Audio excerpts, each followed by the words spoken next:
Hello there and welcome back to Colette and Matt have entered the chat, a weekly conversation about the most important topic ever discussed on the very internet in which we inhabit. That's right, it is video games. My name is Matt Silverman, and with me, as always, is Colette is not here. Colette Bennett is not here. She is ill because she has the C. All right. But it's lowercase c. It's just a cold. It is a common cold. And she has been feeling under the weather. Everyone here is boosted and double vaxxed and everything. So we wish her the best. We were going to do a little mini episode here this evening, but she just did not feel up to it. And so we're giving her the week off. And instead, dear listeners, we have a very special, not a guest. Okay, this is not a guest. This is not an interview. This is not a special arrangement. This is a guest host, a replacement co-host for this special week. I am pleased to introduce you to. You probably already know him. He is the streamer. He is the Twitch streamer extraordinaire and artist, woodworker, miniaturist, video game architecture enthusiast, video game door enthusiast. His name is Sky Burkson. Welcome to the chat. How you doing? Hey, man. I'm good. I was rocking to that. That theme song is kick ass. It's good, right? Yeah. Who did that? Did you do that? No, God, no. Okay. And I say it at the end of the show. I'm gonna look it back up again because I say it every week, and now the name is escaping me. But like, we're thrilled about it because you could hop into any stock music library and be like, chiptune video game music, and just use a free whatever. But I sought out an artist who already had a bunch of work, and then we paid a very modest, generous. Not us being generous, but the artist gave us a very generous licensing fee. And I was like, can we just use a clip of this? How can I pay you? And he was like, yeah, that sounds awesome. And their name is, where is it? I'm looking at my notes. Come on. Azure Flux. Azure Flux. That's exactly the name I would expect. All the tracks. Flux. All the tracks by Azure Flux really slap. Ooh, that's a good album title. Check them out. They should take it. All the tracks by Azure Flux. Oh, it's almost there. I think it's almost there. All the tracks from really Azure slap. Flux. Tell the good people, you have a community on the internet that I am privileged to be part of, and you are part of Colette's Discord community and streaming community. You guys have collabed numerous times in the past, but tell these fine listeners who the fuck are you? Where do I start? My name is Sky, and I did used to stream. I don't stream anymore. Is that official? Like, what's going on there? Yeah. I mean,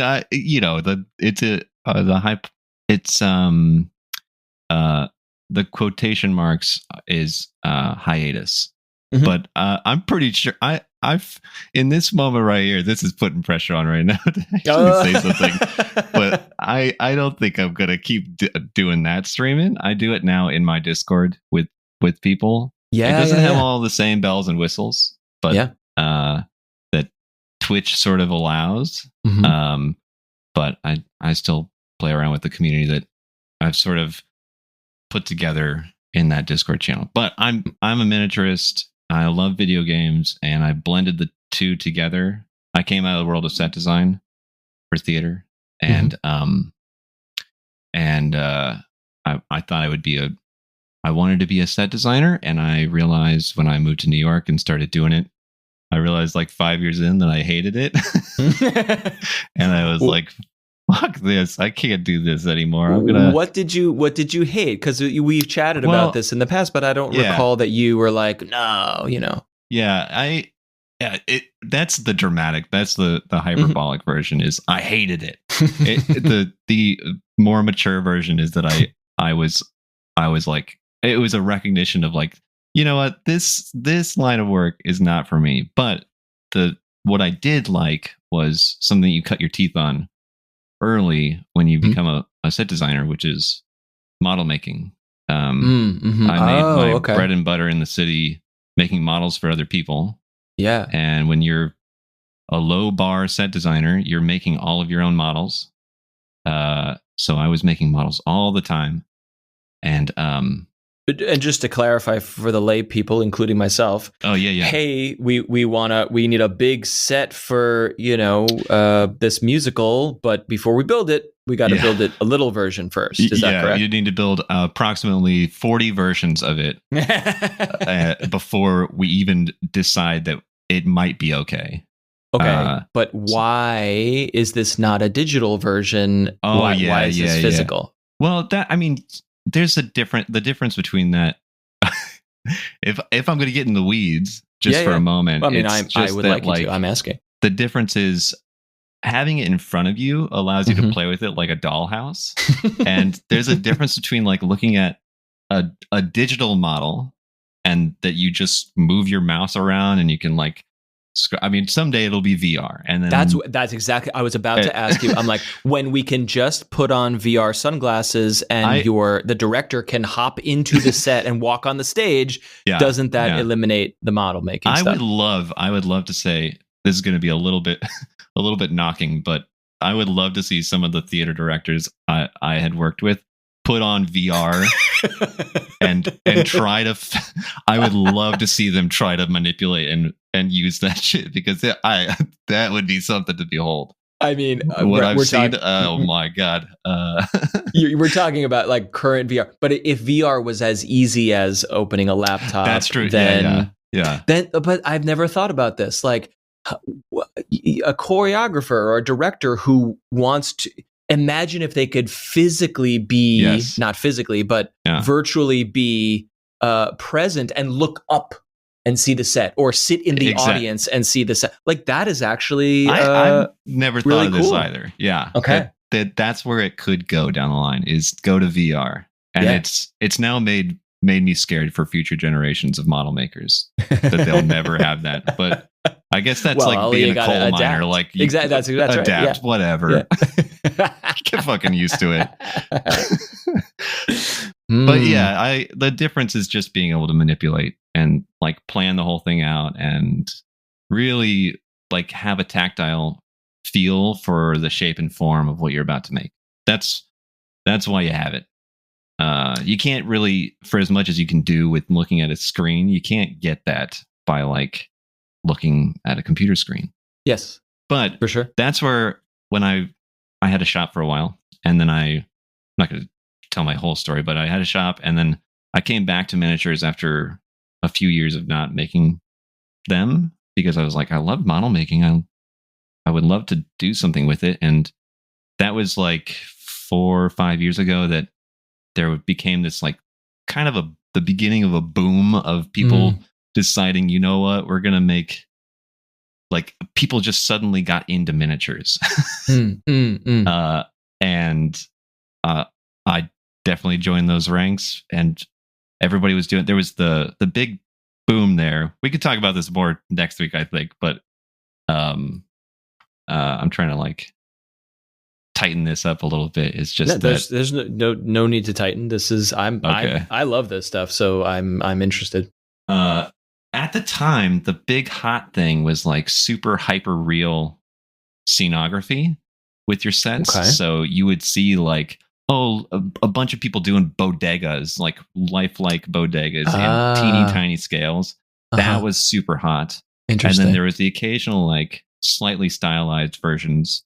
And I was like, nobody's doing video game miniatures. Yeah. Nobody's exploring digital landscapes. Yeah. So that's where I was like, I fucking love video games. It's like the thing I know most. Yeah. Played them since before I can remember. And so I was like, I'm just going to start to translate these digital landscapes into these, basically do what I was just saying, which is like take that digital thing on the screen, and then make a tactile version of it.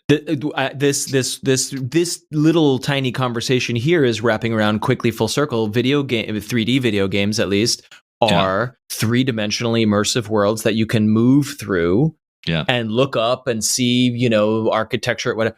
And then, so that's what we're talking. Like we're saying, imagine if a set designer could go into the 3D world, and then you are saying, no, I'm pulling this 3D world back out in order to make a miniature. And I'm laughing here of like this boom in miniatures. I'm curious, outside looking in, like you are obviously passionate and part of a community. You see what's going on in the miniatures world, but tell me if I'm totally wrong.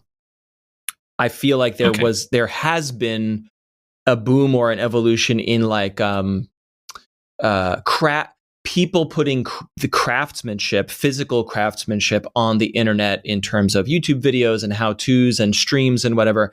And then there is a percentage of that is, there's lots of people who are like, I make D&D figurines and I make whatever I make. And then you're saying, now there's a subset that makes miniatures, bodegas, and then you are the 0.1% of people who make miniature Dark Souls set pieces. Like, how many other people are doing what you're doing in this subset of a subset of a subset of art? I think it's growing. What I'm seeing is it's growing, and that's with. It's funny, I'm talking like 5 years ago when I came back to miniatures not as a form of like architectural design for theater, but then now just for miniatures as art is what I tend to call it, because it's really like, here you go, here's a miniature, you can put it on your shelf or put it on the wall. So it's not, oh, we're going to make a set out of it. It's going to be just, here you go. You remember that thing? Let's give you a feeling and emotion that you can just keep near you. In the way that fan art around video games or any media is like, I painted Samus. Exactly. Now it's on my wall. Same from Etsy. Deal. Like, right. I love it. I love that stuff. So like, that's like 5 years back that, there was an initial sort of boom of miniatures being these hyper real, this or that. And, which is not to say that there weren't people doing it before. There's all sorts of established folks doing the old guard, like their dollhouse, but they're using these techniques that have been around forever for miniatures, which is unbelievable what you can do with it. Yeah, and I don't mean to divert you here, but when we talk about going back in time, how much of this is connected, genetically to, like you said, dollhouses, miniature trains, putting the B-20 bombers together. Like what are we talking about? Like, you're creating original art, of course. None of this is from a kit, obviously, but like right. This whole miniature culture of like, I love cars, so I'm gonna make the miniature car. Like, is this what this is, but now evolved into the internet video game world, or do you see this as a different thing? Yes.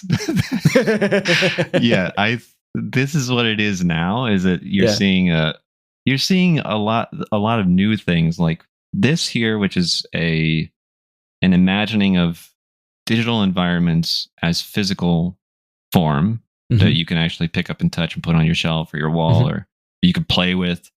It's not that those haven't existed again. It's like you have had toys before. There's been Mario toys, there's been all sorts of stuff, but as far as miniatures go, that you're seeing abstract form of miniature more and more.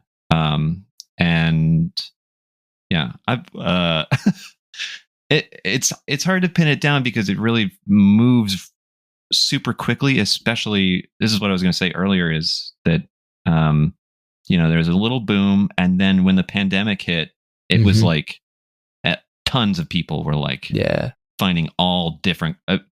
Everybody picked something up. Yeah. There was streaming. New people were streaming. New people were going to streaming. New people were picking up like miniatures. Were picking up what do you call it?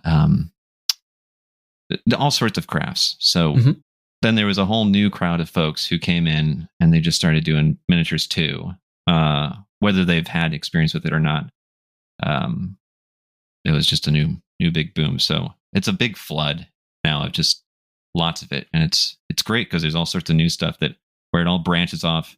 And so lately, more and more, what I'm seeing is people are actually starting to do this. Like, oh, I want to investigate video games now. Mm-hmm. There's a lot of cool people doing it.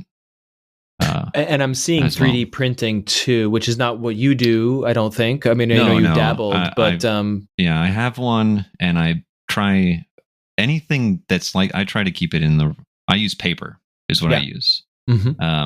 I'm a part of a subset inside the subset that's like I use all sorts, but my primary material is paper, and I try not to use my 3D printer, and I try not to use my laser cutter. I have both, which is very lucky and fortunate, but I try to keep it, I don't know, I think there's something about just keeping it handmade that totally. It has a different feel. You need it sometimes. You need something to be specific and precise, but like, when you can say that, no, this is hand cut. There's nothing printed. There's nothing zapped. Two very distinct forms of art, because like you've got 3D modelers who are like there's I follow this one guy who models the ships. There are formulas that procedurally generate the ships, the starships from No Man's Sky, which is one of my a very important game to me. And the ships are beautiful. They all come out. They all look like 1970s sci-fi. And so people who love this game are like, oh, these ships are so cool. And the fun part of the game is like flying to different star systems and waiting for cool ass ships to fly into the space station so you can buy them or trade with them. And so this one guy on Instagram makes them, but the art happens in probably AutoCAD or Blender or whatever. And then he dumps them out and paints them. Prints them out and paints them, and they look really good. And then he puts like LED lights in the engines and stuff. And but that's a totally different category. You're doing. It's very important. Whenever I point out, like, I try not to use it. It's not that I think it's like a cheat code or anything, because you still got to learn the software. Whatever software they're learning, you got to be really good at it to be able to manipulate. So that's an awesome medium there. Yeah. So I have many more questions about your process and things, but perhaps we will save that for next week because for people listening, we have had Sky booked for next week's show, but that was before we knew Colette was going to be bowing out. By the way, sorry, I have very strict instructions from Colette via text to quote, please talk shit about me, unquote. Oh, okay. So that's going to be that'll be a whole segment later. We'll get to that later. I don't think I can. I don't know how to. I really don't. Just make shit up. Oh, like her head is so big. Yeah. What a rectangular head she's got. That exactly. Yeah, that rectangle head. You can't see it on the stream, but it's a rectangle. You don't know. The camera fixes a lot with that. Yeah. That QB head. So let's talk more about art, your specific process, because I have many questions about how do you approach a scene and like how do you model it, or are you doing digital first and then going to paper, or what, but we're going to put that in a box and save it. I know Colette will have questions for you as well. Yeah. But today we're just going to talk about good old-fashioned video games. Hell yeah. Now, I told you to come prepared with games that you are currently playing. I'm eager to hear about them. But first, we would like to share some of the games that you are playing, listeners. We asked you in the Discord. And if you're not in the Discord just yet, the link to that fine establishment is in the show notes of this program. Come on in, because it's a wonderful community where we just talk about whatever's going on in our gaming lives and other things that we're doing. But it's a lovely place. And we asked what's up, so we could just trade these back and forth. Chris G says, now that I'm done with grad school, I plan to go back and finally finish off the last chunk of Metroid Dread. and then move on to the rest of the gaming. No spoilers. Backlog. I don't want to hear it. No spoilers. Well, I won't play that for another year. Is that right? I don't want to hear a fucking word about it because I don't. Fair enough. I'm just kidding. We could talk about it. What could you possibly spoil? Which is probably the worst thing I could say right now. But if I don't want to know. But well, I mean, we don't have to get too far into it. But like, I know you to be a Hollow Knight fan and a Nintendo fan in general. So, Tourette, you are a Metroid fan. What's up? Why have you not addressed the Dread yet? Oh, good question. Why have I not? I think it's because it's a $60 game, and it's not the best excuse because it's not like I'm not spending $60 on video games, so it's really not a fair assessment. But also, I just haven't been playing on the Switch at all. I don't think I've touched the Switch for. Well, that's not true. I don't think I've touched the Switch for like a week, but for like 2 weeks straight. Felix is my son. Felix is a big fan of Mario, and specifically Mario Kart, and he will just cluck Mario, and expect to play. Not for him to play it. He doesn't play it. I play it, and he watches. Yes, he loves watching it. And there's a point where I was like, it was nice to go back to it because I hadn't played it for whatever amount of time, and I went back and was like, yeah, this is such a good Mario Kart. It's probably the best Mario Kart, I think. So good. Yeah. But when you play that every day, I used the opportunity to try to like clear out all the 200 cc's. Yeah. And we're trying to do that too. Like Lauren and I, my wife and I will play 2-player Grand Prix on and try to get all the classes. And our strategy is she's very good, and I'm like slightly better than her just because I've been playing games like thousands of years longer. So like I'll usually eke out first place, and she'll play defensively in second place because it's like if you've got a CPU on your ass in second place, they're going to be throwing shit at you. But if she's in second place, she can kind of absorb the red shells and get shit out of the way. And that's our strategy for kind of slowly trying to get 3 stars in every cup, which eventually will unlock Golden Medal Mario, right? Is that what I heard? I think you're right. I think it's Gold Mario is what I heard. I tried looking this up, and I couldn't make sense of what. There's like, at 1,200 coins, you get this. I was like, the progression in this game makes no sense. Especially in a modern context of like unlockables and cosmetics and seasons or whatever. Like, I would play the fuck out of a Mario Kart game that really had a live service element where it's like, oh, hey, now we got a new skin for this race. Do these races. I'd be like, man. Hell yeah. I'm in. That sounds awesome. Yeah. So all right, backing up a teensy bit. Oh, right. This is not about Mario Kart. This is about Metroid Dread.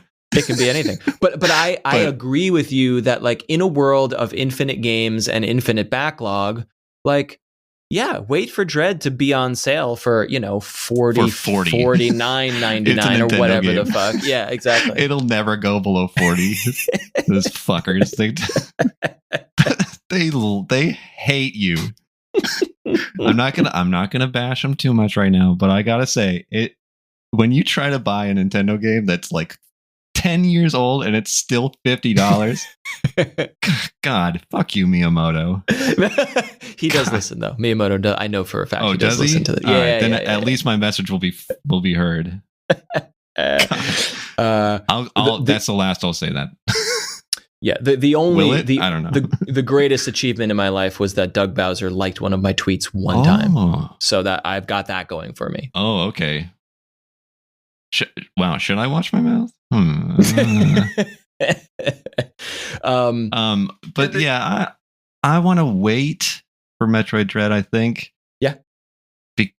That's why I haven't touched the Switch, because I was finally like, I can't play any more Mario Kart, buddy. I can't do it. So I just haven't touched the Switch. Yeah. So my two questions for you there are, where are you playing PC then primarily? Yeah. When you play, I'm on a great. mean Steam binge, which we can talk about in a bit. Yes, I'm eager to talk about that. So. And then my second curiosity is that I was so fascinated by the fact that my daughter, when she was Felix's age, also loved games but had zero interest in playing. She never wanted to pick up the control. She just wanted to watch, and she wanted me to like read the text and the stories, and we played a lot of RPGs together, and so she was very engaged by that. But I encouraged her. I was like, "Oh, do you want to try?" No, I would just want to be here.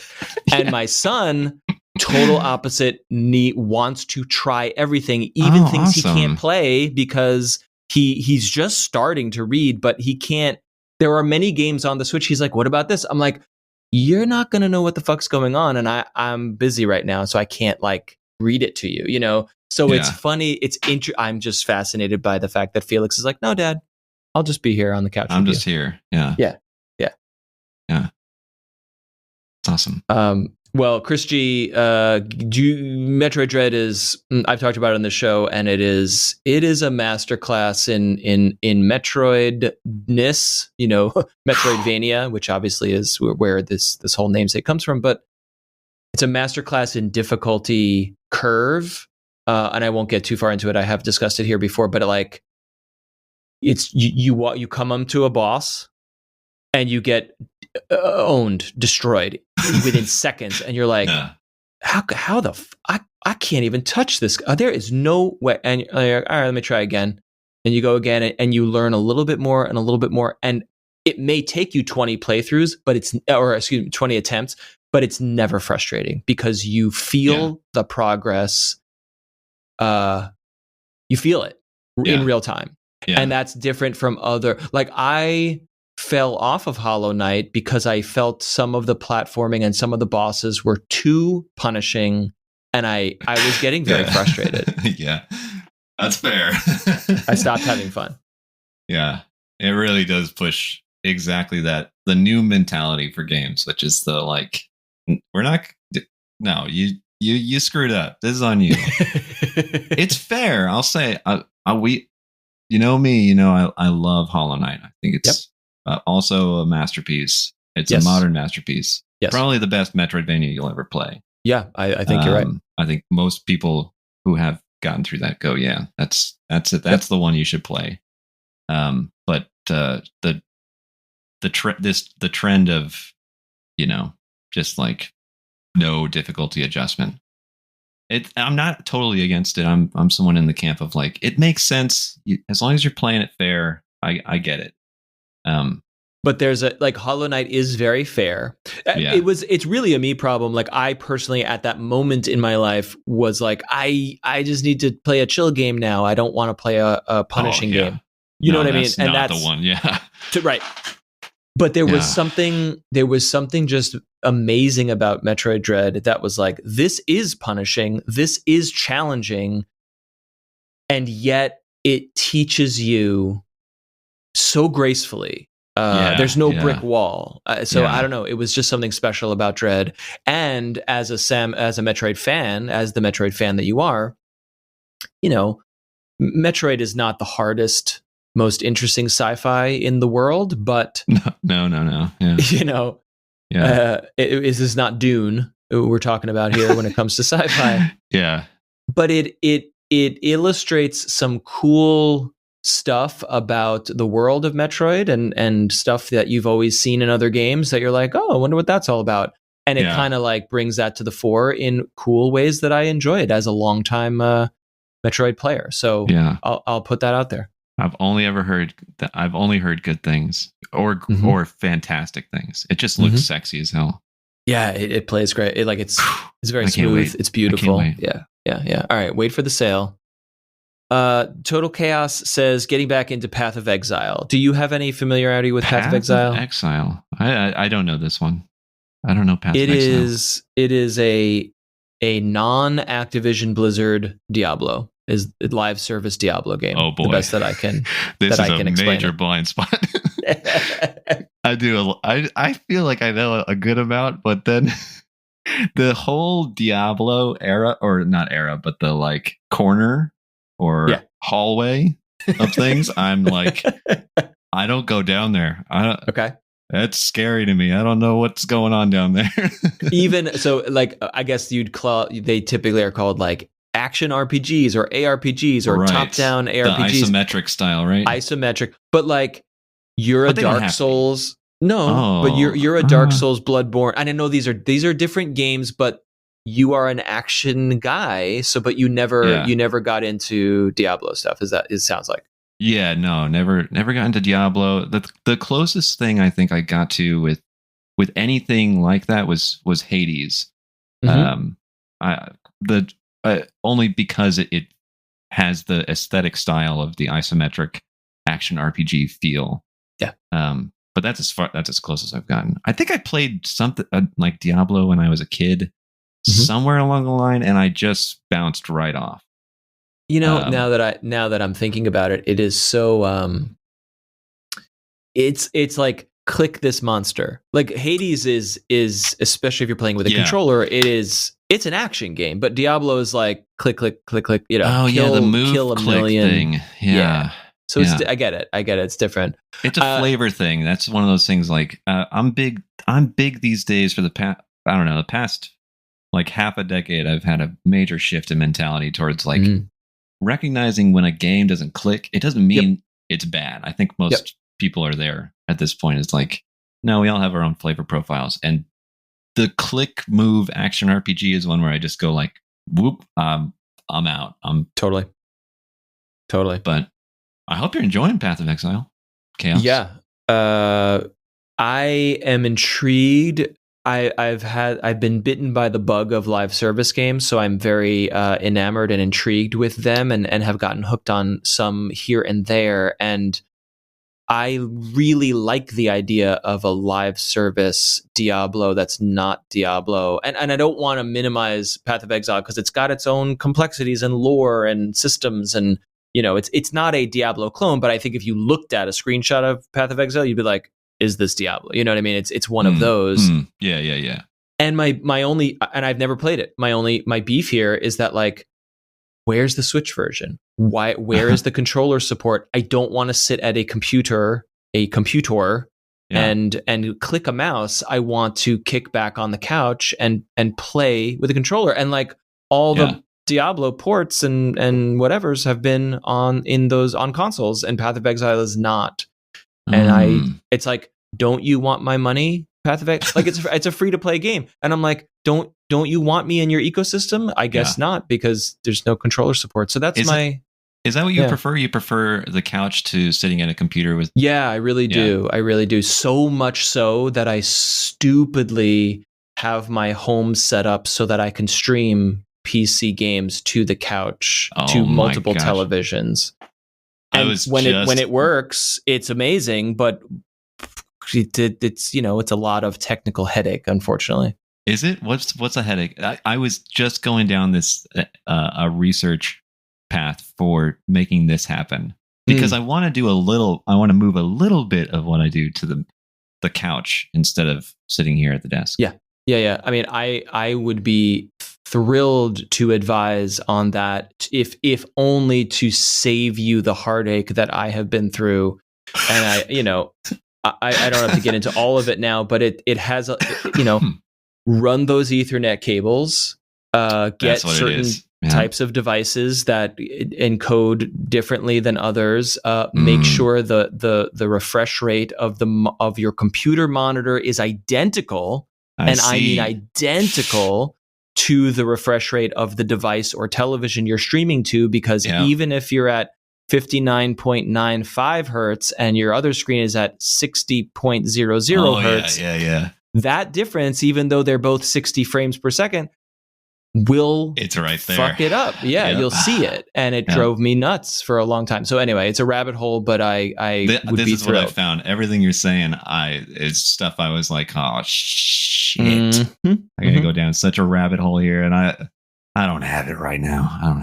No, it's a project, but let's talk more about that if you decide to approach it, because it's great. I really love it. I really love the idea that I can just flick on the game in any room, theoretically on any phone or tablet. I can just play PC games wherever I am in the home, theoretically over the internet too, but I don't care about that. I don't leave the house, so that's a different thing. So no Path of Exile for you then, because not yet. But if it comes, because they to don't Switch, want your money. They don't want my money. Get out of here. Rejected it. They're fine with other people's money, like Chaos. Correct.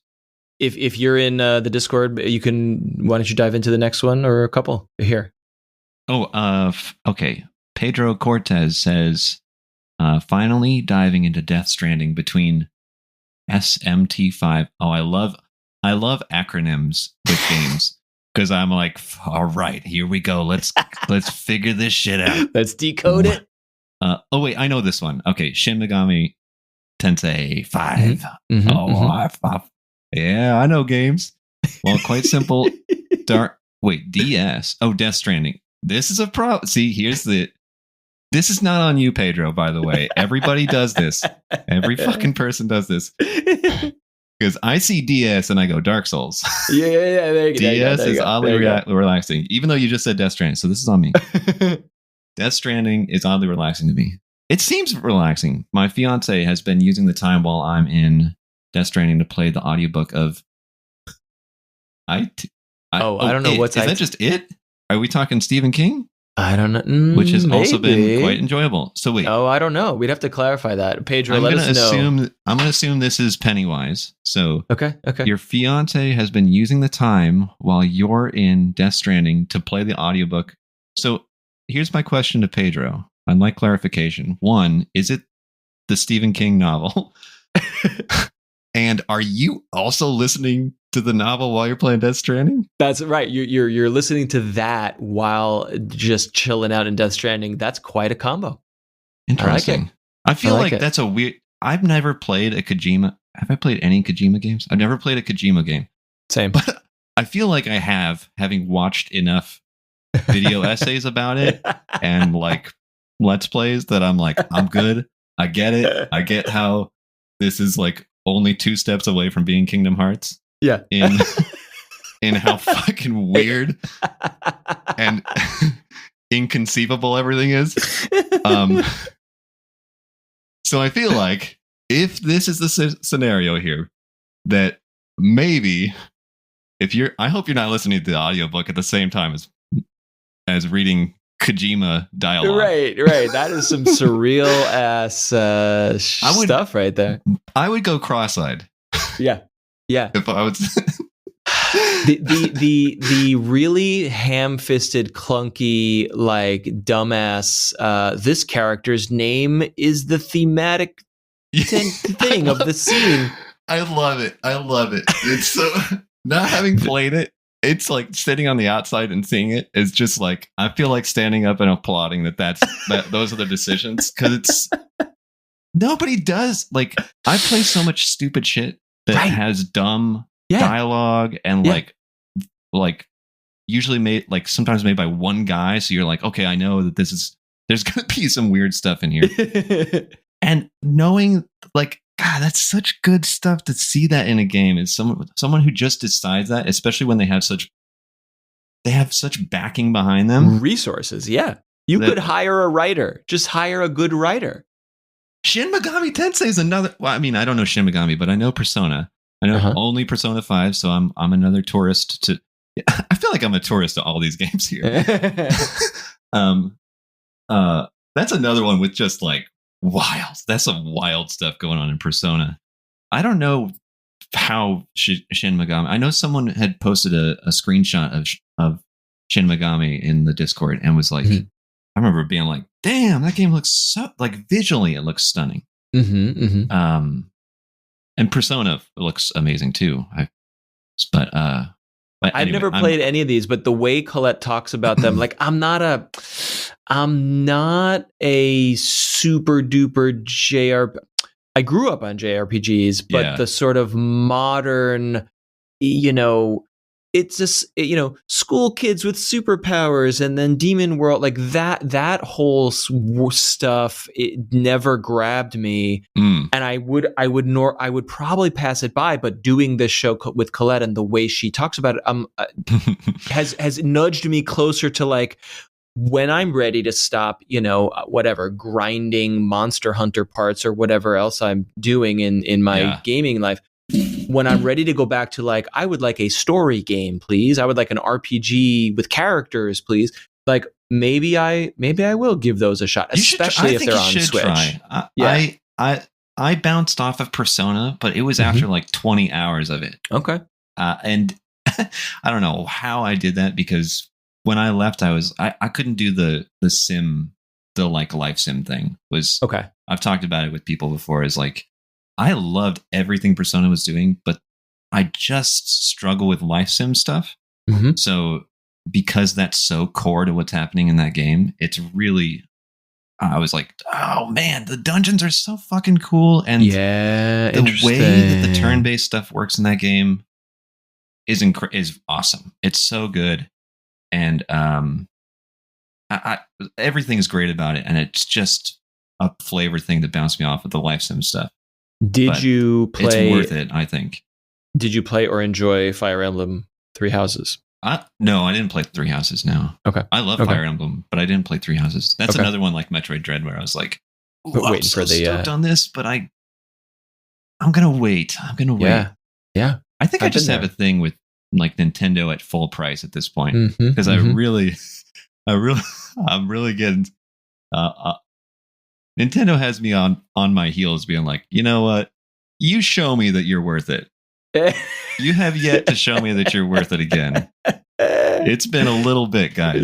Yeah. You've been maybe burned once or twice, but like, I really enjoyed Three Houses, and I've never played a Fire Emblem, and I cannot recall another game that I've played in the past where it was like, form relationships with your team and then bounce into the battles. And I was like, I love this, especially because the characters and the whatever.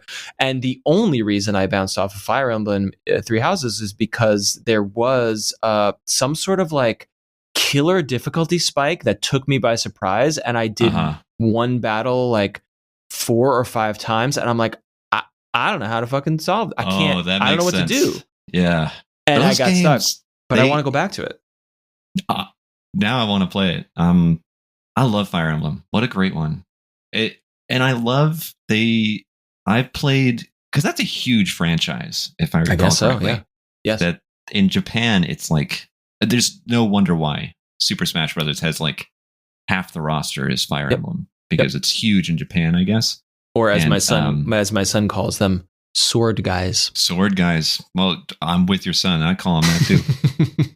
But I love Fire Emblem. I've only played since like I think it came out on the DS or Game Boy Advance. That sounds right. Yeah. And I played them from there through the 3DS, and the 3DS version that came out where it adjusted the difficulty, which was like a cardinal sin, I guess, for core fans. I was like, I don't see an issue here. This is perfect. It's a great addition. Did it have that in the Three Houses, where you don't lose characters when they die? Correct. Okay. I don't know if it was a difficulty slider or like hard and easy, but it definitely was permadeath or no permadeath. And yes, that's the one. Yep. I really like permadeath mechanics in games, as punishing as they are, and even when they end up making me abandon a game, I really love the drama and stakes and fear that comes with putting your best boys and girls out there and worrying about them. Yeah. Yeah. Totally. What a good one. Megalith. I'll summarize Megalith, but Megalith is a huge Final Fantasy XIV fan, and every time he talks about it, I'm like, I want one day, maybe I will think about getting into this MMO, and I really am compelled and intrigued by MMOs in general. I have played a few here and there. Oh yeah, okay. But in summary, Final Fantasy 14 fans have been waiting for Endwalker, this story expansion and gameplay expansion to come for some time. Right. And he says, "Oh, OMG. Oh my God. The story is great." All caps. All caps. And we are thrilled. We are thrilled for you, Megalith, and also Final Fantasy 14 fans everywhere who have been on the ups and downs of this game, the highest highs and the lowest lows, and now they have delivered this thing that everyone's been waiting for, and it is a slam dunk, and people are over the moon. And it's such a great feeling to be so invested in a game.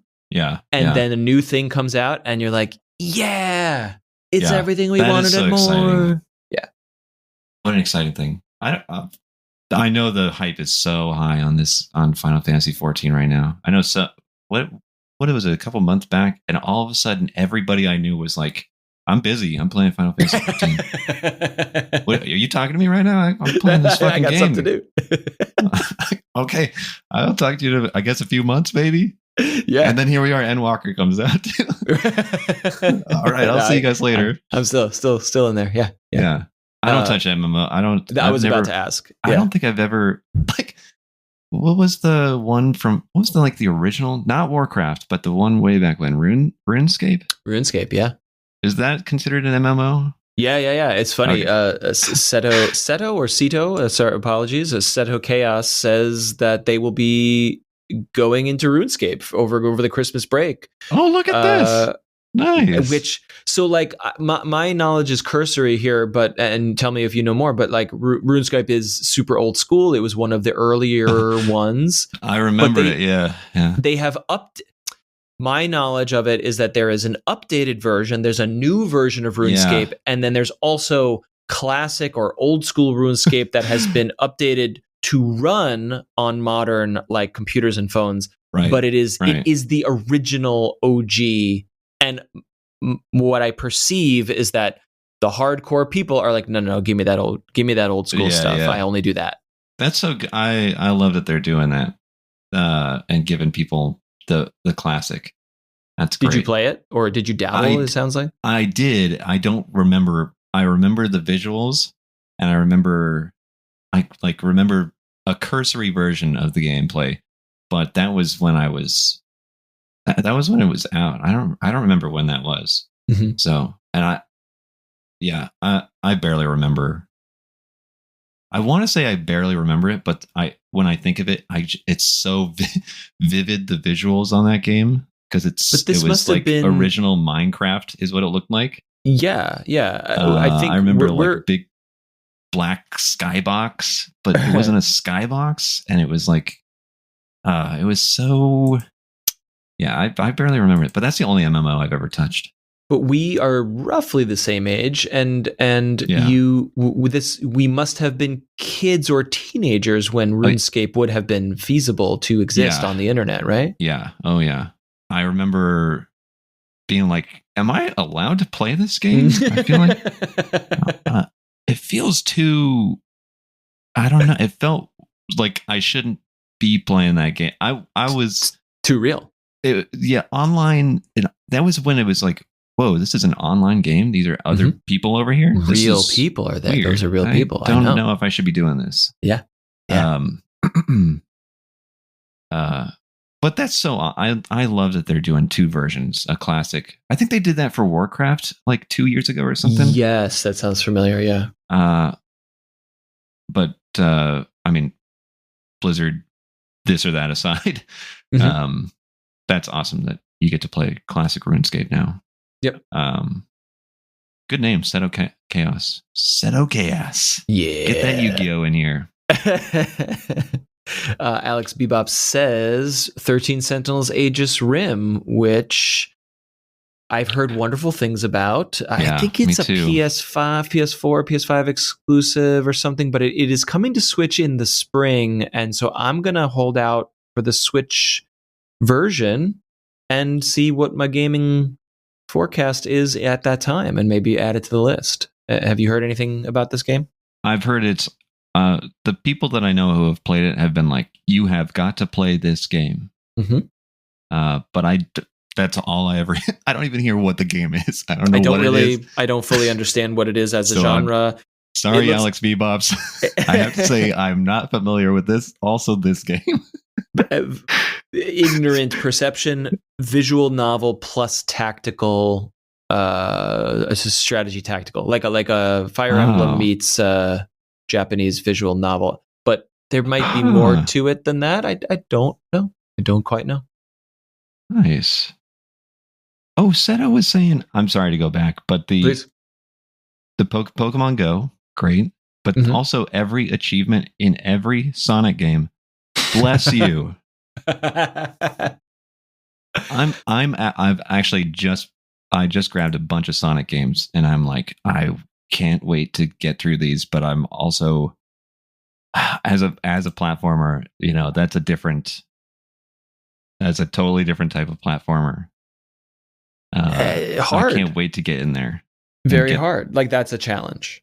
Yeah. It's something else to behold to watch someone play a Sonic game well. Yeah. Yeah. Especially because it's such an abusive track record with that franchise. Right. Right. Not all of these games are quality games, as I understand. Yeah, but give me Sonic Adventure 2, please. I love it. That's an old standby. I love that one. And Sonic Mania is such a good one. Yeah, I've heard good things. Yeah. If you want in on Sonic, that is besides just doing old school original. Right. Sonic Mania is such a good one to get into. Okay. That's a pro tip. I like that. Maybe I'll add that to the backlog. Yeah. And just skip all that in between stuff. Like we will go back to original Sonic and like wasn't the second Genesis game pretty okay? Like a good the first sequel, three right? For me, they were a lot of fun as a kid. First three. Okay, great. But that was before I think any actual critical eye was placed inside it for what, am I looking at this game correctly? Yeah. So, quick pop quiz for you. Growing up, what was the system? What access to what systems? Was it Nintendo? Was it Sega? Was it PC? Where were you? I had everything. Everything. I was very lucky. I'm one of 6, and I had 3 older siblings who were at youngest 16 years older than me. Oh wow! Yeah. I might as well have been born on top of a Nintendo Entertainment System. Because I don't know when I first picked up a controller, because I only remember playing video games as a kid. Yeah. So I had NES, I had SNES, I had Sega Genesis. And then once they moved out, all 3 of them, it was now like, okay, now the consoles are going to start to be like, I got to ask for them and get them. Okay. So because they moved out, they took them with them. Like they didn't, the consoles did not stick around. The Genesis left for a minute and then it came back, and I was very fortunate to have Streets of Rage back in my life. And but even after that, I still was like, I could not have video games. I loved all of them. So nice. You were the kid that I wanted to go over to your house because you had all the things. I was very, very lucky to have all that. Nice. So yeah. All right. Well, speaking of playing all the things, thank you to everyone in the Discord who contributes on a weekly basis. We love talking about what you're up to, but now it's time to talk about what we're up to. So, guest host Sky Burkson, what are you currently playing? What are you enjoying or hating? What's going on? What am I playing? I have an issue of, I think I remember, this is a bit of a tangent, is pointing over to you because you shared a spreadsheet thing, which was a layout of games for you to organize for what you finished, what you want to finish, what this or that, like games in the future. Yep. And at any given time, I'm playing 7 different games. Yeah. I can't. I wish. But I'm in the past year, I've been like, Sky, it's time to stop not finishing games. You need to finish games. Yeah. Just sit down and finish them. So narrowing it down has been, I've been doing a thing where I actually sit down and go, okay, what are the 3 games I'm playing this week? Yeah. And that would be the last game I played. Well, I'm playing Lunch Lady. That's number 1. Yeah. It's a very strange one. I got it as a meme a while back when I was streaming.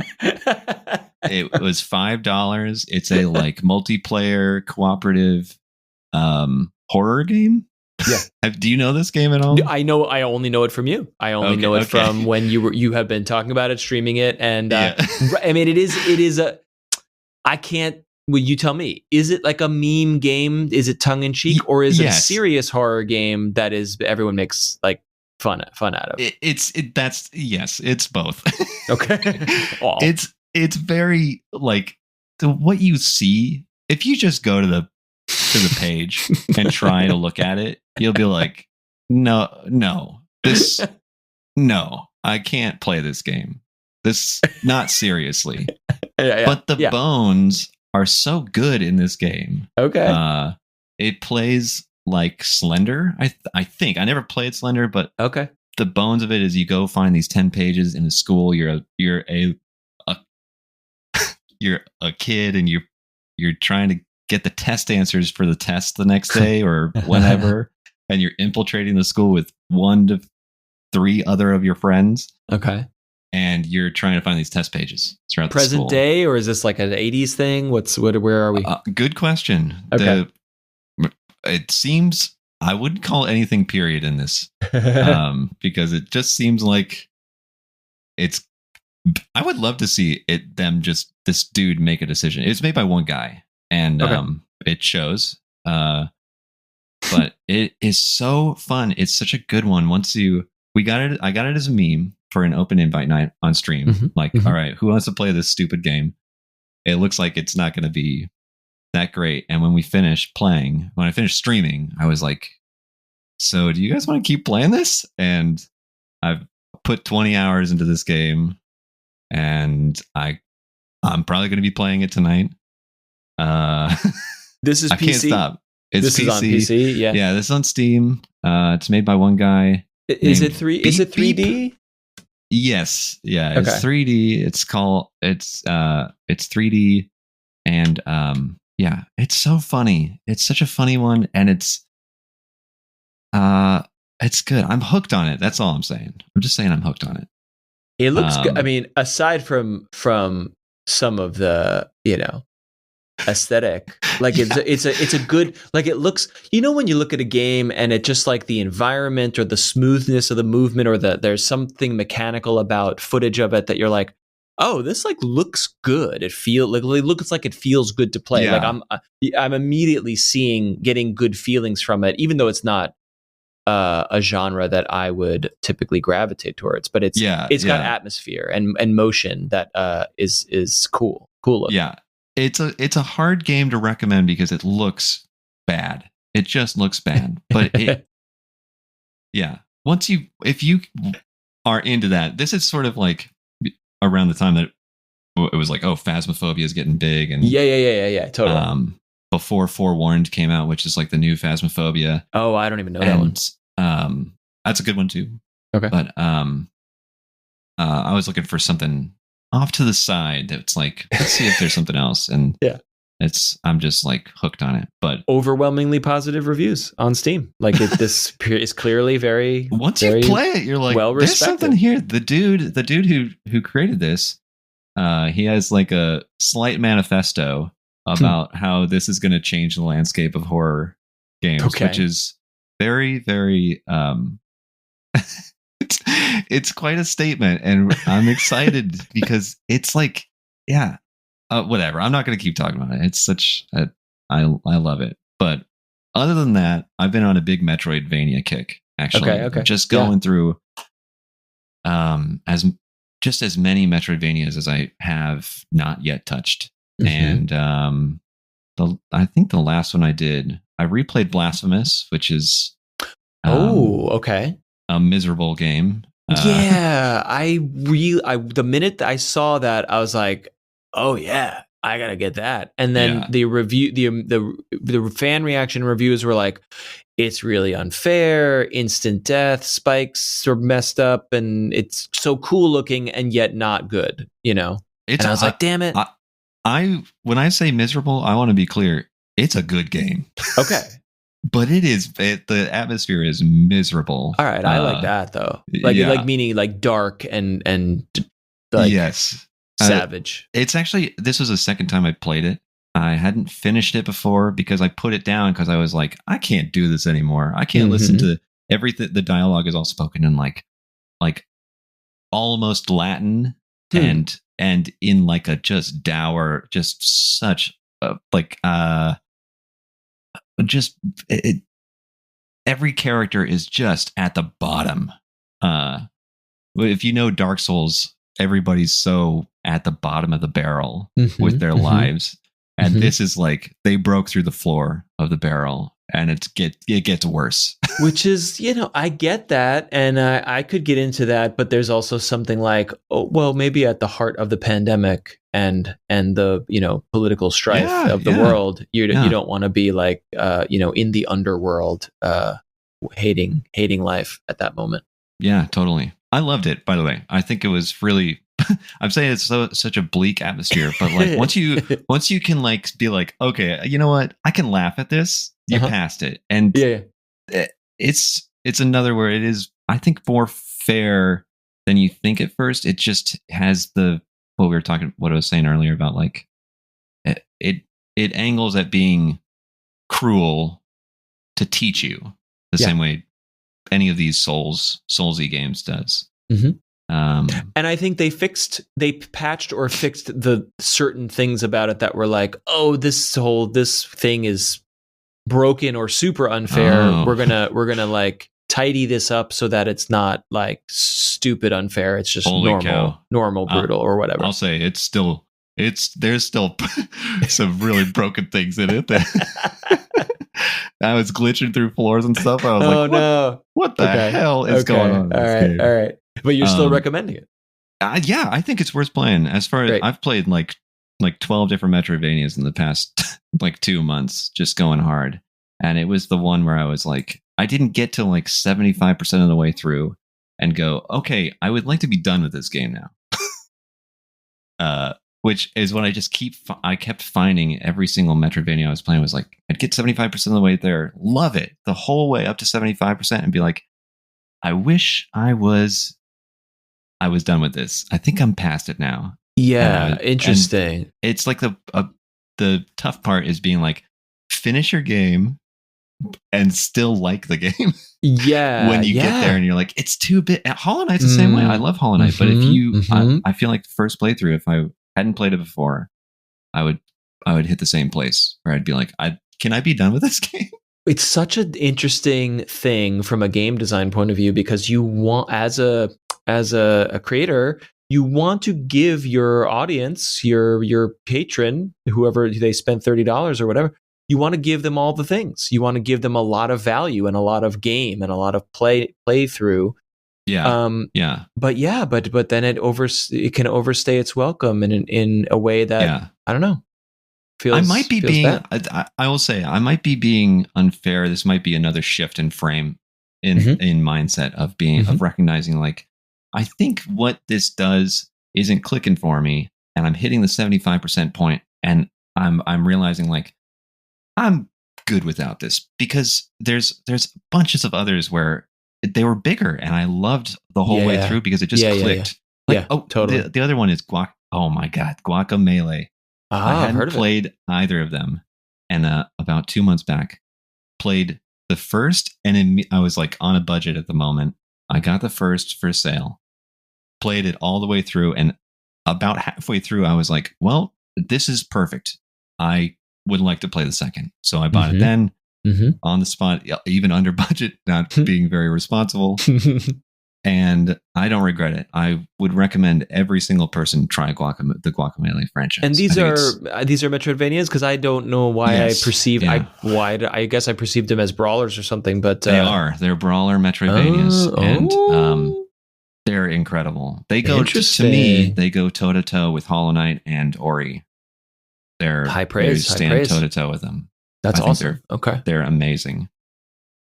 So, how do you not get burned out on the Metroidvania formula? Because I love them too, but I can't play 12 in a row. I can't play 2 in a row. I need to space them out. Well, I think that's where my 7 games at a time comes from, because usually it's like I have the Metroidvania on deck, and then I also have the like Enter the Gungeon, or something that is like I can just sort of get in and do a little bit and walk away. Usually like a rogue-like or rogue-lite version of a game.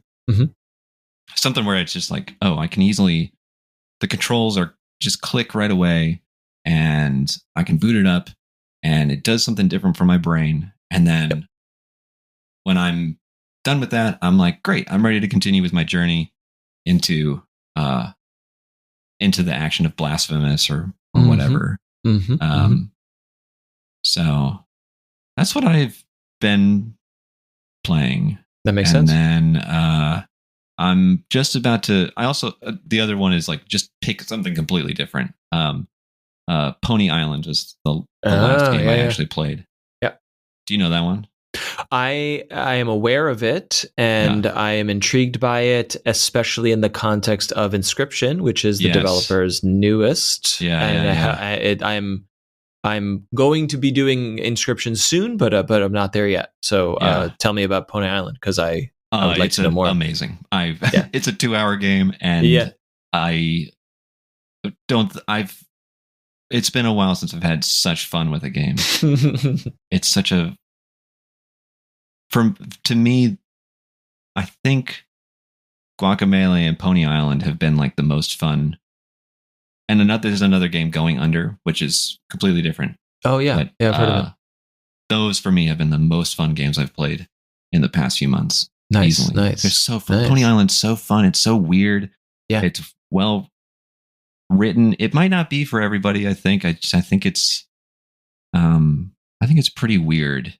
Yeah, that's my perception. How much game is it? Just one of those weird art pieces, or is there gameplay that is compelling in this? There's gameplay. Yeah. Okay. Great. It's very. I would say it's one of those like low skill floor, but the skill ceiling is modest. I won't say it's high for what you have to do with the actual gameplay that's happening in it, but it all clicks together, and it made me be like, I know Inscription has been well spoken of, and if this is any indication of what the tone is for Inscription, I gotta play Inscription. Yeah, it's awesome. I would recommend everybody try Pony Island, because it's so strange and fun. It made me laugh like the whole way through at what it did, because it was just you didn't expect that to happen, did you? You didn't think we would do this? Okay, we're doing this. Right. And laughing, meaning laughing at like at the surprise of it, not necessarily that it's like, oh, it's so comedic. Right? Yeah, absolutely. Okay. The surprises were what got me, and the gall to do some things in it was like, I just love seeing when a developer does that, things like that, when it comes to like, we're just going to do that. Yeah. And they put it in, and it has, sometimes when it's like, it took them far more time to put something in the game than like they really had to think like, is this worth it to put it in the game? Right. And they're like, yeah, this is going to be so funny, or this is going to be so strange. It's like the tentacle from Dead Space, that if they didn't have that, that's one of those things that makes that game. Or like a lot of Easter eggs in games. They didn't put that in, even if they spent so much time, probably, and you can tell they did, it makes it so much more worth it when you see it happen, that you're like, wow, I can't believe you just committed to it. The commitment of it is something that's so fun to see. I love that. Especially when there's so many games where it's just like, they just did it, and then that's good, and that's perfectly fine. It really it's really breathtaking to see that. Did you? I don't know if this is a good comparison point, but did you play Undertale by any chance? I started it, and it's one of those games that I don't think I will ever actually play because I've seen so much with it, and so many people want to tell you about it that it's like it's going to be years before I want to like be like clear out of my brain going into it, because I don't want anything seeping in and informing me on what's going on. Totally. And I won't say any more about it because I don't know if it makes sense to compare the two, but it does. You think it's one thing, and then it does other things that sound like what you're describing. And I loved it, and I loved when it did those things. And so this is a compelling case for Pony Island. And like you said, 2 hours. I think it does. Yeah, you can make time for that. It's short. It's so short. When I finished, I was like, "That was only 2 hours. That was having so much fun." Damn. Nice. Yeah, I love that. Like, don't overstay the welcome. You were just saying earlier, like, I don't really have a problem. It's another part of the change your frame of mind and look at it a little differently by being like, it just didn't click, so that's why it felt like it overstayed its welcome. But like, when a game does that and says we're only going to be this long, I'm like, thank you. Thank you for doing that. Thank you for just being like, this is enough, and making sure that what is there is so good, solid all the way through. Yeah, Layers of Fear is another one that does that I was like, it's very, very short, and I don't think everybody liked that game for many reasons, but it did a lot for me with the spectacle of that game, and it didn't need to do any more. That was just it. That was great. I need more short games, short, perfect, polished games in my life, because I over the last couple of years, I feel like I gravitate toward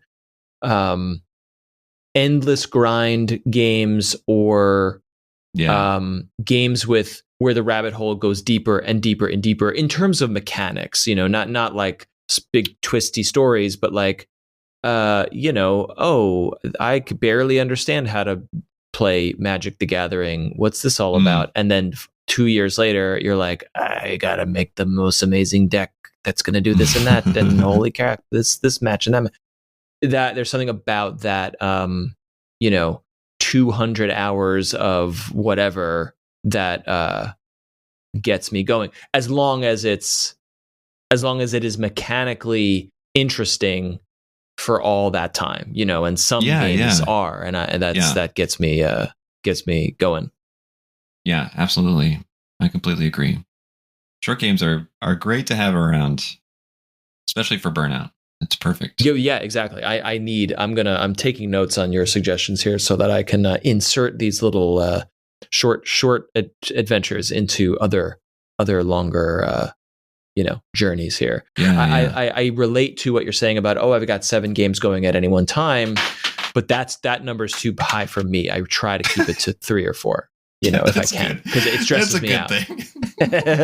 Does it stress you out, or do you like having those balls in the air? I don't notice it until I think about it. Until I'm like, okay, let me go back to my like Steam list and see what the most recent. And I'm like, oh shit, I touched like 7 games in the past week. Well, because I feel like when I go back to a game that left my brain space for a little while, I don't know what I'm doing. I don't know where I am in the story, or what build I'm working on, or whatever the heck. Oh, it's nothing kills something so much faster than just putting it down. That's the other reason why it's like, just finish the game. That's what I worry about.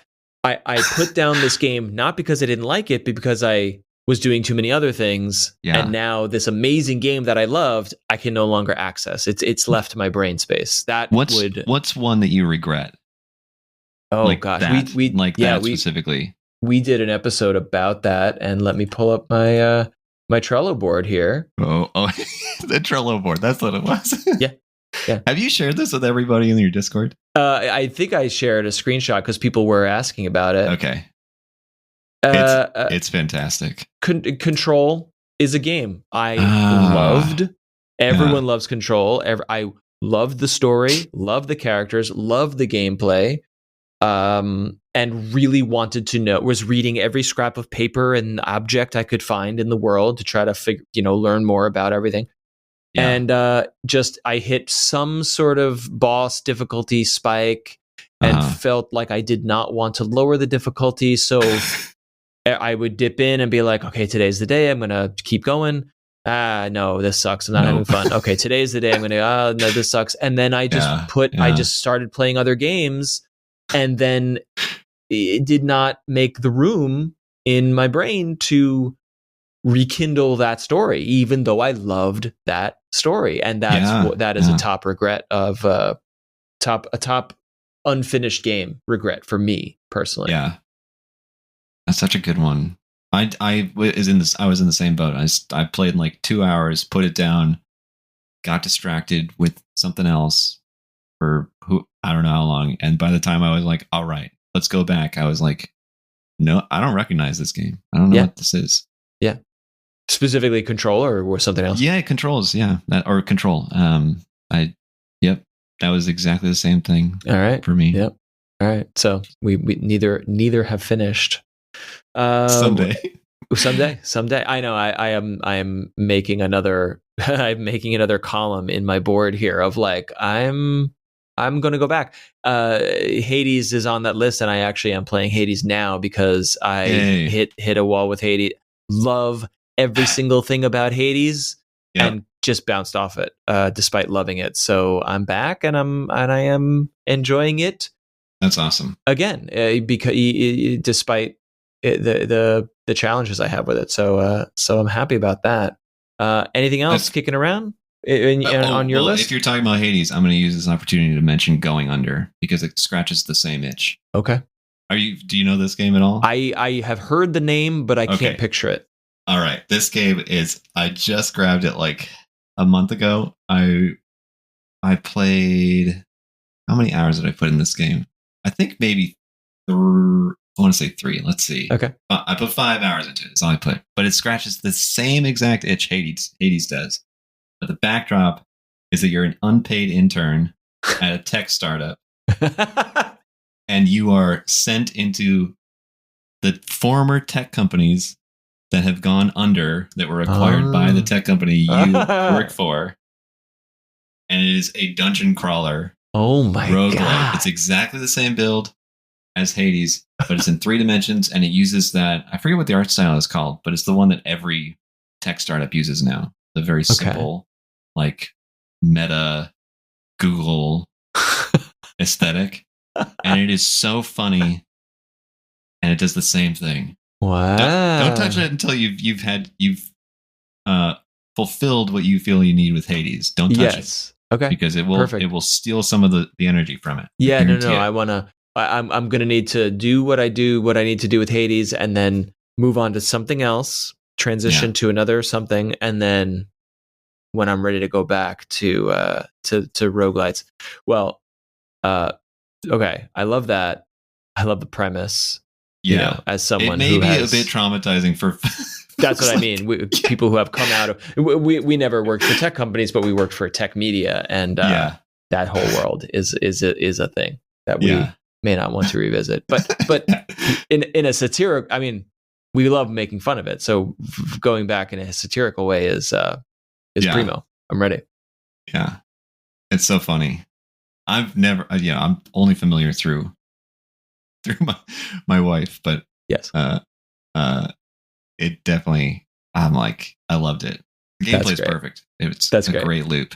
All right, so, all right. I'm adding it. What have we talked about with you? Well, I have to. I'm really excited to share 2 fairly new games that I don't know where I'd found these, but they piqued my interest. One is called Rift Wizard. Okay. Have you heard of it?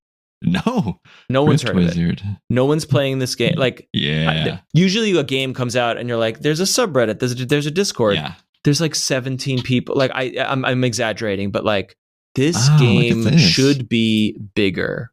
And I will try to explain it to you the best way that I can, because it's very compelling. It is a rogue-like, not a rogue-lite. You do not carry progress with you. It is a hardcore rogue game. And visually, as you may be seeing if you're looking it up, it is. Yep. It looks like Commodore 64 era sprites, tile-based, sprite-based, but really beautiful. Like, I think the graphics are awesome.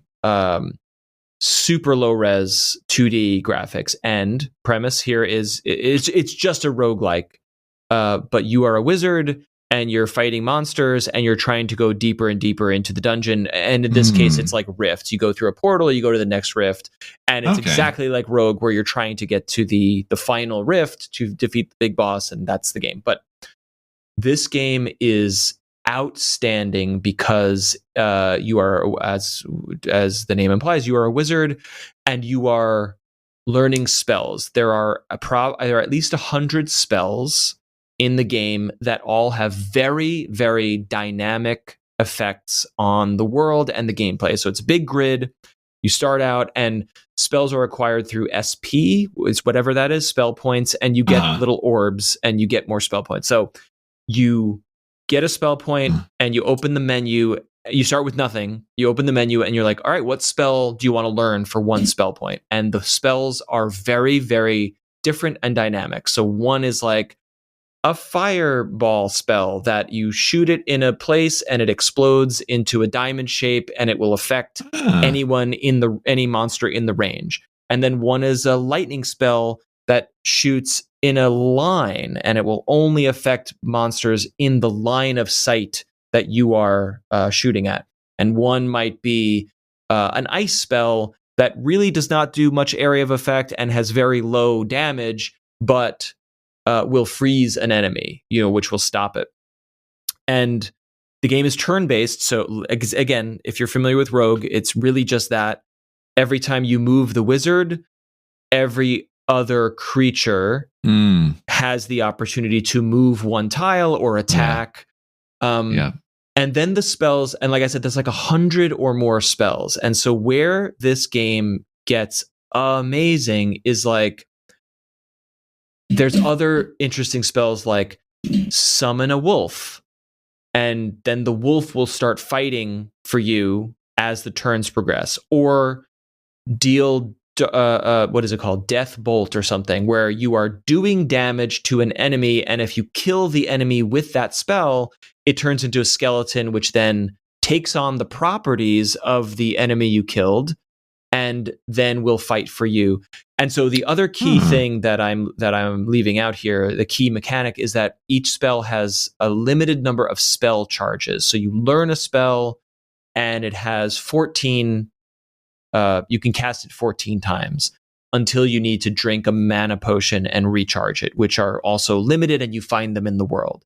So what you are doing, and the other mechanic that's important to mention here before I go on is that in order to progress to the next rift, you must destroy every enemy on the map, and you must destroy every spawn point of the enemy. So there's these little square gates where enemies will continuously come out of at certain intervals unless you destroy the gate. So what you're up against is not a ticking clock. It's not a real-time game. It's turn-based. But you are up against, I have limited charges. Every time I take an action, the world progresses, which means I need to spend charges as efficiently as possible and move as efficiently and safely as possible to eliminate all enemies and gates at a faster rate than the gates will spawn new enemies. And of course, not die. Yeah. You have no melee. You cannot attack an enemy that's adjacent to you. You can only cast spells that are in the configuration of the range of the spell or the shape of the spell. And of course, if you're in a tight spot, the spells you are you can't cast a fireball spell in a tight corridor because you'll kill yourself. You know what I mean? Yeah. So what emerges here is an incredibly tactical, very tense, very strategic, rogue turn-based game that has emergent game, and I talk about this with Colette all the time. my drug is emergent gameplay. So it randomly generated levels, and every time you go, you're like, you know what? I'm gonna pick the lightning spell this time. Oh, I got another point. I'm gonna get skeletons, and I'm gonna get lightning. Right. And instead of getting fire, I'm gonna upgrade lightning this time to do more damage or more range. So you can spend your spell points to upgrade existing spells or save them up to unlock new spells. And so you're managing an economy of charges. And then the other cool thing is you clear the map, and then there's like 3 rift gates on each map, roughly. And you can peek it. You can move your wizard to the gate, and you can peek into the next rift. And you look inside, and you can say, fuck no, I'm not going in there. I'm going to choose a different one. And then you pop back out, and you go to a different one. And what you learn after dying 700 times and trying to figure this game out is you need to build an arsenal of spells and spell upgrades and also passive effects to then choose the rifts strategically. So what I mean by that is, hey, I'm really investing heavily in fire and fire damage and also range. So I'm not going to go into the lava zone where everything's resistant to fire. I'm going to go into this rift, which is mostly ice dudes that I can obliterate. And the emergent stuff that comes out of this is one example that I ran into the other day, which I found so interesting, was you focusing, like what you learn is like, oh, if I can kill an enemy with Death Bolt and turn it into a skeleton, then I can stop casting spells because that skeleton's going to fight the bad guys for me. I'm just going to kick back over here and let this minion do the work for me and stop wasting charges until the skeleton's dead, and I'm going to kill. Then I'm going to create a new skeleton. And so what I found super interesting was this map, again randomly generated, had a very long, narrow corridor. I had Death Bolt spells, and the only enemies on this particular map were like mushrooms that only deal poison damage. All right. Okay. And I'm sorry if this is long-winded, but I swear it pays off. Skeletons I was creating are dead. They're immune to poison. Like there's all sorts of onion layers of status effects that mix and match. And as you learn the game, you're like, oh shit, I didn't realize this. I'm fucked. But in this scenario, I was like, ultra powerful. Yeah. Because it's a corridor, it's a choke point. I have skeletons that are immune to the damage of all the enemies on this map. So I'm like, a skeleton steamroller is what you get. Yeah, I'm gonna steamroll. So I create one skeleton, I'm gonna steamroll through. Now, here's what's interesting. I thought I had this map dominated. Okay. Skeletons attack the mushrooms. The mushrooms only deal poison, cannot touch the skeletons, so they're just whacking them. But the mushrooms, when they die, stun all creatures within a 1-tile radius of themselves. So what was happening is skeletons would slowly kill mushroom. Mushroom dies, stuns the skeleton, which then can't attack. Now that's no big deal because I got all the time in the world, except I don't, because the gate that spawns the mushrooms that I cannot reach because it's at the end of a long corridor is spawning mushrooms faster than my skeletons can kill them. And I can spawn as many skeletons as I want, not really, within reason, but it's a narrow corridor, so I literally cannot kill. I am invincible, yet I cannot kill the mushrooms faster than they appear. Yeah. So now I'm like on this map being like, I'm gone. This is the greatest run I've ever had. Fuck, I'm stuck. I cannot win. Stuck, yeah. And so I had to then like basically push my skeletons out of the way and start lobbing fireballs at these mushrooms to overcome the like treadmill of speed that the gate was spawn. And it kind of fucked up the run because I was wasting a ton of charges to get through this wall of mushrooms that had appeared. And I'm like, you got a finite amount. You got a finite amount. Yeah. And so now I'm like, shit, this map I was totally dominating. Now I'm on the back foot. Yeah. And I blew it. I totally blew it, and I'm dead. And I was like, this game fucking rules. Yeah, that's awesome. It's great. And it's super low res, low impact, turn based. Like if you got a shitty laptop, play it on you can play it on a toaster. Play it on anything. I'm assuming that if you're listening, that you've pulled up a screenshot, because the thing to me hearing this, it's describing it, is making it clear that it's not just like I don't know, like a 20 by 20 grid of tiles. It's like a huge grid. It looks like, I mean, the screenshot I'm looking at. Yeah.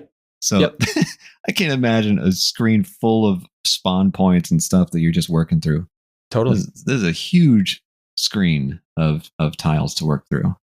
The other interesting thing is that each rift is radically different than the one before. So the layout and the monster placement is really interesting. And then the other cool thing is that when you rift into the next map, you choose where you want to spawn in. And this is critical because it's another layer of strategy where you're like, all right, I know I have this many charges left of this spell and that spell. I know I can hover my mouse over these enemies, and it's like, all right, I know this guy's weak to poison, and this guy's weak to fire. So, all right, I'm going to be, and then you're also looking at the map saying like, well, priority number 1 is killing these spawn gates, because unless you kill the spawn gates, like you're just fighting a war of attrition until you're out of charges, and then you're done for. So choosing a place to spawn in, and then you can also say, well, I'm 1 spell point away. This is interesting. You look at the enemies and you're like, all right, this enemy has 11 hit points. My fire spell does 10 hit points of damage. So I would need to expend 2 charges just to kill 1 enemy. Yeah. But I have 3 spell points. So do I spend 3 spell points on a new, healing spell?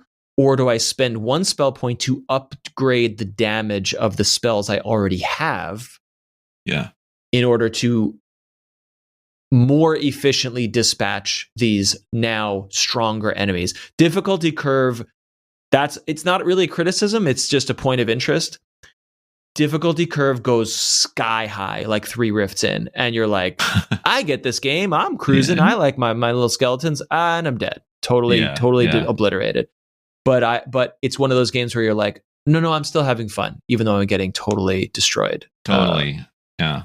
I love it. I recommend it highly. It's great. It's that's becoming the theme right now. This conversation is games that are on the surface. Like there's some seemingly miserable or like unattractive things about them. And those are not actually the things those are the things that are fun about it.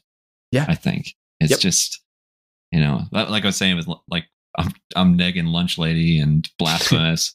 But like those are the features of it that when you're in it, you're like, this is fun. Actually, I know it doesn't look like it. It's like the classic conversation, right? That I have is between Christina and I is like, it doesn't seem like you're enjoying that game. And I'm like, no, I promise. This is doing something. Yeah, deep beneath the surface of my face and reaction, I am unpacking this this nut here, this onion layer. Yeah.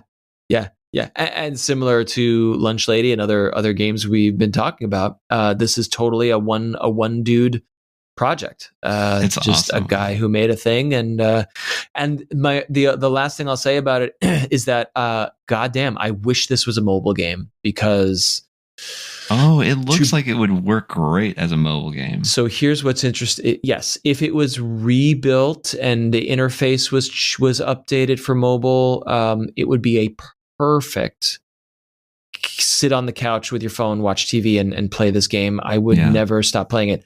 And what I actually hoped it would do is if I wanted to stream it to a tablet from my computer to then play it as a mobile game.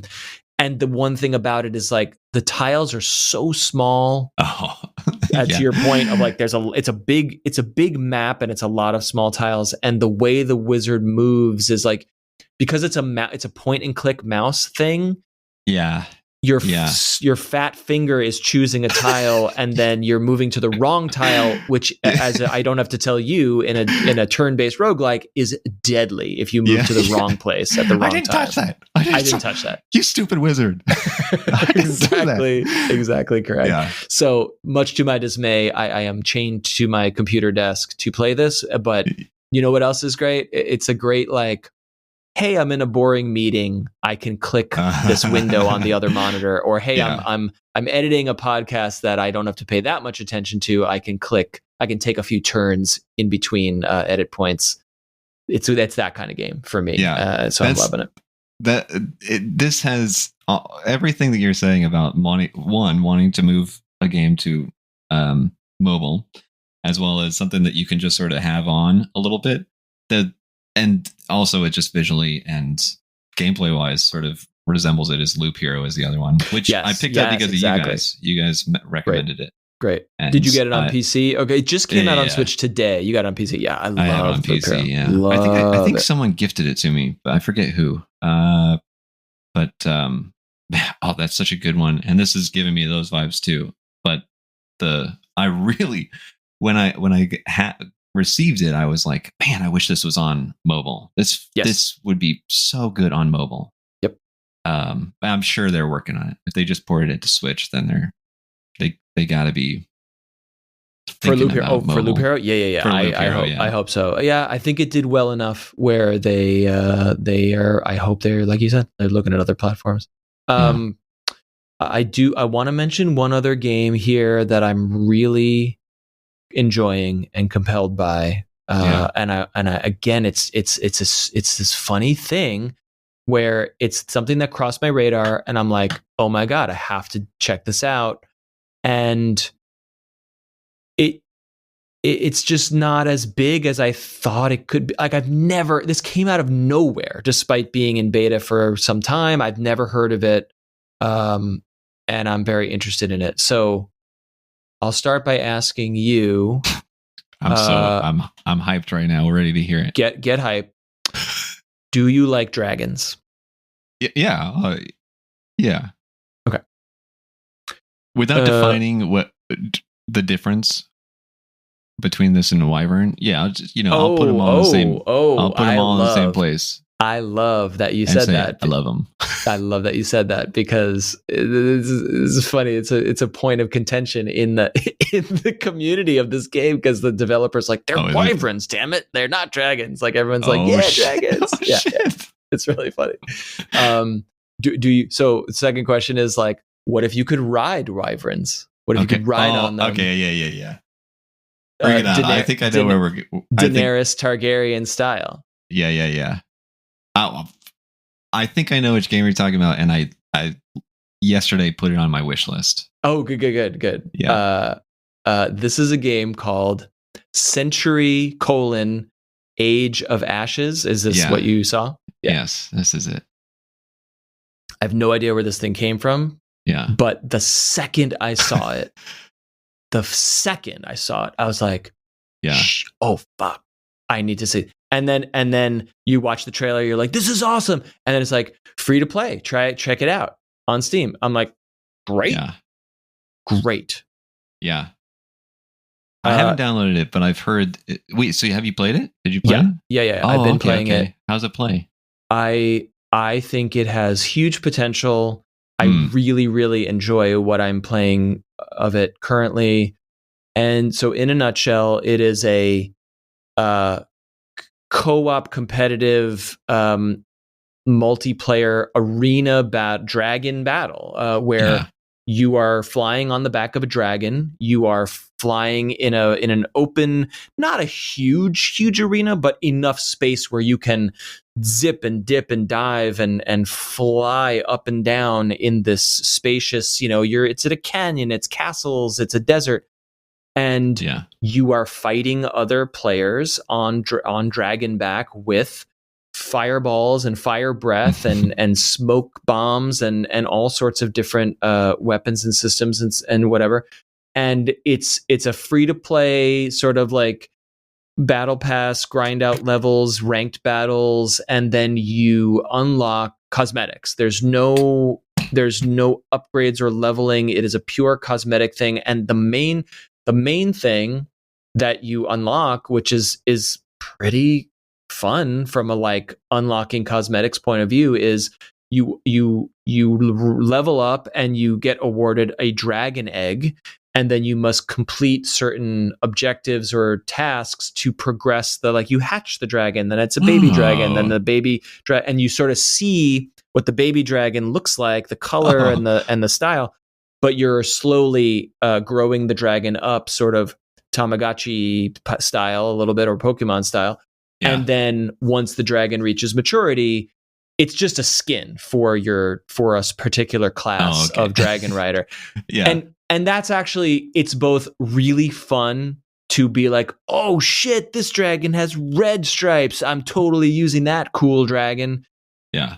But I also wish it was like, oh, this dragon has ice powers, and now I'm going to have a whole new strategy in my battle. And it's oh, sure, yeah.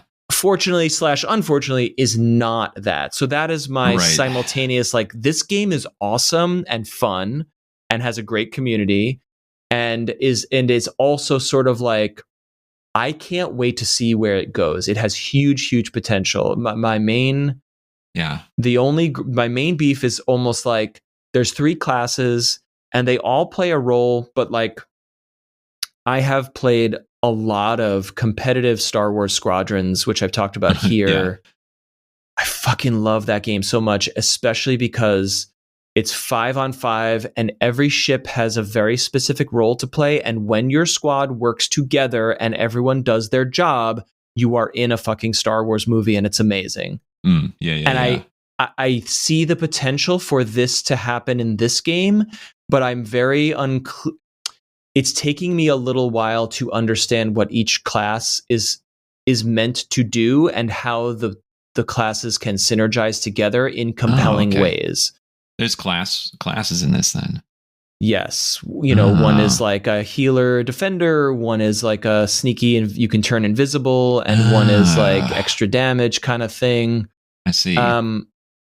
But it's so fast and it's so chaotic that I'm finding it to be like, I don't know what class I'm playing. I'm just riding dragons, and it's really fun. Yeah. It's really fucking fun. Yeah. That's cool. That's cool.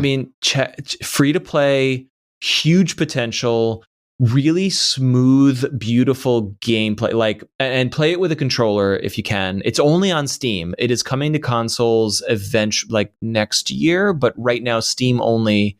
And hook up a controller because the flight feels good. It's very smooth. You can boost, you can sort of like flap your wings very hard and boost very quickly. You can move through the environments very quickly, but then the key to victory is to slow down and brake so you can turn very tightly. Because once another player is on your ass, it's very hard to get out of the way unless you brake. And you know how you can, like when you turn in Mario Kart, you can turn, but if you know how to drift, then you're really playing Mario Kart, right? Right. Yeah. You need to brake hard and drift around corners to avoid like the dragon breath and the home. There's 2 weapons that are the primary weapons, like homing fireballs that will track your targets. And then if you're up very close to your enemy, you can just like obliterate them with flame breath. And getting away from those things, you need to, there's a learning curve to understand how to do that. But there's so many players in the Discord being like, how do I not die? Like, I don't know how to get away from other players. Like, I don't know what I'm doing wrong. That is such a fun facet of a fresh game. Yeah, there's nothing like this. It's when you join a Discord channel that's connected to it, and it's just everybody's going, how the hell am I not supposed to die? Totally. I love that. I love that early phase.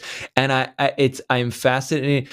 The subreddit is very small. The Discord is large and growing. Oh, nice. And I'm looking around the internet being like, no one's covering this game. Like no one is talking about this game. But it's so cool and interesting. So check it out. It's free. It's small. Yeah. It's like 2 gigabytes. Like throw it on your PC. and try it and let us know what you think. I recommend it. It's fun. Nice. That's all I got. Awesome. Closing out on a Dragon Dog Fighter. Dragon Dog Fighter. That's a good TLDR. I'm into dog fights. Star Fox fan. I'll always love. Yeah. Dog fighters. Well, if you ever want to get into squadrons, do hit me up because. I forget that exists. I do need to check that out. Do you have any affinity for the old TIE Fighter, like flight sim Star Wars games of the 90s? Flight sim. Like this game has direct lineage to the TIE Fighter X-Wing games of yore, except it's an online competitive thing. No, I don't. But Rogue Squadron, I do. I loved Rogue Squadron. Is that what we're talking about? Or are you talking about something else? Rogue Squadron, to my knowledge, was more of an arcade adventure type thing, whereas TIE Fighter and X-Wing were like, you were in the cockpit and you must manage your systems and shields and weapons and to effectively complete this mission. And Squadrons is that, but awesome and modern, you know. Oh, interesting. Okay.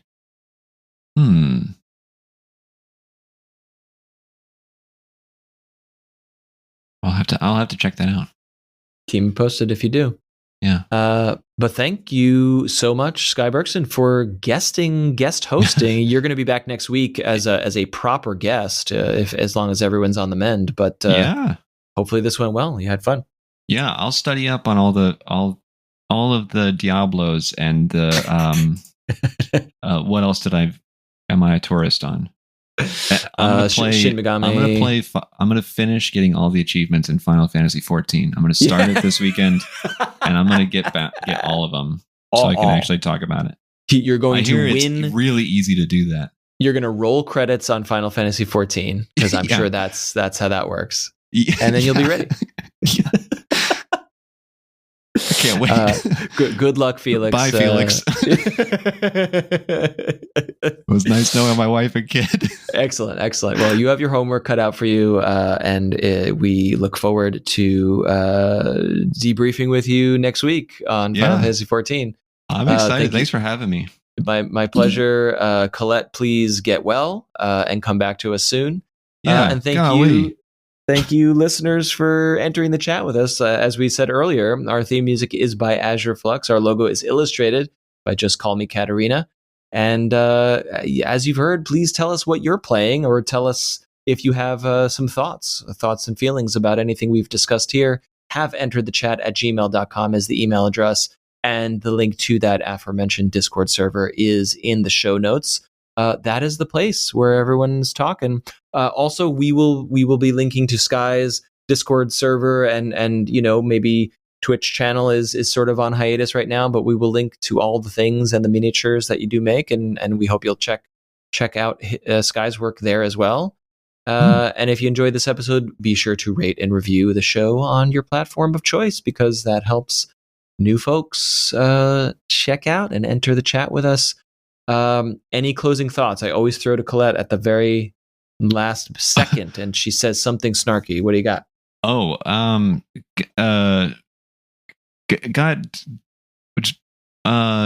Find Silent Hill and oh wait, no, you know what? I want to say Kirko Mods. Go check out Kirko Mods. Oh, what is that? What is this? Kirko Mods is a modder who does Banjo-Kazooie mods, and he's the only Patreon person that I support, and he's interesting. The stuff he does is awesome. Go find him. Kirko _mods. Okay. Oh well, we don't have time to get it. I have many questions, but we're bookmark that, and we're going to talk about that next week. That's all you need for this guy.